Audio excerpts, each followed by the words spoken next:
আসসালামু আলাইকুম, সবাই কেমন আছেন? আমি সোনিয়া আফরিন চলে এসেছি নতুন একটি ভিডিও নিয়ে। আজকে আমি আপনাদেরকে দেখাবো মাটির চুলাতে কিভাবে পারফেক্ট পুডিং বানানো যায়। সব সময় তো আমি দেখিয়েছি কিভাবে আপনারা গ্যাসের চুলাতে পুডিং বানান। আজকে চলুন মাটির চুলার পুডিংটা দেখে নেই কেমন হয়েছে। প্রথমে আমি 4টা ডিম নিয়েছি। 4টা ডিম ভালোভাবে আমি মিক্স করে নিচ্ছি। ডিম যত ভালোভাবে মিক্সিং করা যাবে তত সফট হবে পুডিংটা। এর জন্য একটা কাঁটা চামচের সাহায্যে আমি বারবার নেড়ে চেড়ে একটু সময় নিয়ে ডিমটা মিক্স করে নিচ্ছি।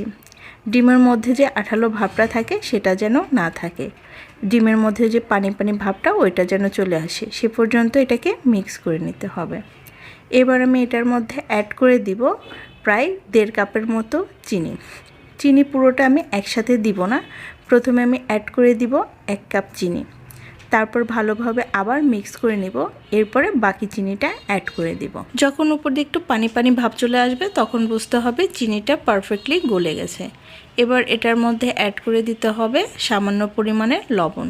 যে কোনো মিষ্টান্নর মধ্যে স্বাদটা আরও বেশি বাড়াতে গেলে অবশ্যই লবণের ভূমিকা খুব বেশি, সেই জন্য এখানে আমি আধা চা চামচের মতো লবণ দিয়ে আবার মিক্স করে নিয়েছি। দুধ আর চিনির মিশ্রণটা আমি এক সাইডে রেখে চুলার উপর দিয়ে দিয়েছি একটা বাটি। এটার মধ্যে আমি ক্যারামেল তৈরি করে নেব আর এটার মধ্যে আমি পুডিং বানাবো। চিনির পরিমাণটা একটু বেশি দিয়েছি, ক্যারামেল যেন একটু ভালোভাবে হয় সেই জন্য। আমি এটার মধ্যে দিয়ে দেব এখন সামান্য পরিমাণে পানি। তবে এখনই পানি দিলে কিন্তু এটা মটকা বা জালির মতো হয়ে যাবে, সেই জন্য যখন গরম হয়ে যাবে বেশি তখন এটার মধ্যে পরিমাণ মতো পানি দিয়ে ক্যারামেলটা তৈরি করে নিতে হবে। আর ক্যারামেল তৈরি করার জন্য অবশ্যই চুলার আঁচটা হাই রাখতে হবে, লো টু মিডিয়াম রাখা যাবে না। দেখেন নিচ দিয়ে যখন এটা চকলেট কালার হয়ে গেছে তখন আমি উপর দিয়ে এটার পানি দিয়ে দিয়েছি। এবার একটু সময় নিয়ে নাড়তে হবে, সাথে সাথে নাড়া যাবে না, তখন কিন্তু মটকা বা খোরমা হয়ে যাবে। দেখেন আমি কিভাবে করতেছি এইটাই ফলো করবেন, তাহলে আপনাদের অবশ্যই পুডিংটা সুন্দর হবে। এখন আমি ক্যারামেলটা রেখে দিয়েছি আর এক সাইডে একটু ঠান্ডা হতে দিয়েছি। আমি দুধের পাত্রের মধ্যে দিয়ে দিলাম ডিম এবং চিনির মিশ্রণটা। এবার ভালোভাবে এটাকে মিক্স করতে হবে। ও হ্যাঁ, এখানে দুধের পরিমাণ কিন্তু 1 লিটারের একটু বেশি। ভালোভাবে নেড়েচেড়ে মিক্স করে নিলাম, তারপরে ক্যারামেলের পাত্রে ঢেলে দিব। এখন ক্যারামেলটা একটু ঠান্ডা হয়ে গেছে, আমি এটার মধ্যে এখন ঢেলে দিচ্ছি। ক্যারামেল বানানোর জন্য আপনারা আপনাদের পছন্দ অনুসারে চিনির পরিমাণটা নিতে পারেন। আমি এখানে একটু বেশি পরিমাণই দিয়েছি। এবার এটাকে আমি মাটির চুলাতে দিয়ে দিয়েছি। দেখেন আমার ছোট বোন মাটির চুলাটা ধরিয়েছে। আমি একটা কড়াইতে বেশি পরিমাণ পানি দিয়ে তার উপর পুডিংয়ের বাটিটা ঢেকে দিয়েছি।